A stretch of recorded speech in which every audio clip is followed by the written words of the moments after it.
sa lagay ng ating panahon ngayong umaga po ng December 11, 2024. Sa ngayon po ay patuloy pa rin na easterlies ang hangin na umihip sa malaking bahagi ng ating bansa,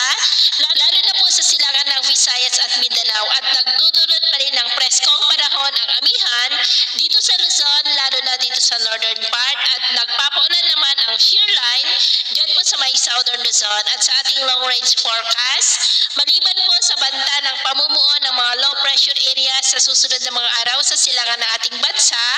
ay wala naman pong namamataan na malakas na bagyo na tatawid po dito sa ating bansa for the next 5 to 7 days. Pero atin lamang pong babantayan ang mga namamataan rito sa forecast kung matutuloy po ang mga yan o hindi. At sa lagay ng ating panahon,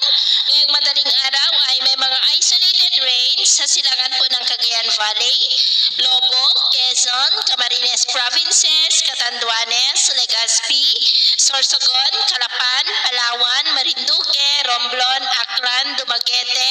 southern part ng Cebu, Bohol, southern Leyte, Sulu Archipelago, Zamboanga Peninsula at Caraga. At mamaya po ay sisikat naman ang araw sa malaking bahagi ng ating bansa, pero may tsansa pa rin ng cloudy skies with isolated rains sa ilang bahagi ng Cagayan at Isabela, lalo na po sa mga lugar na nakaharap sa Pacific Ocean, maging dyan po sa may Quezon,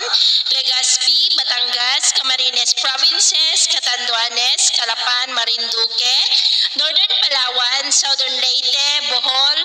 southern Cebu, Caraga at Sulu Archipelago. At mamayang hapon, mas maraming lugar na ulit ang makakaranas ng mas maulap na kalangitan, isolated light to heavy rains, kaya mag-ingat pa rin po tayo. At sa atin naman pong mga baybayin,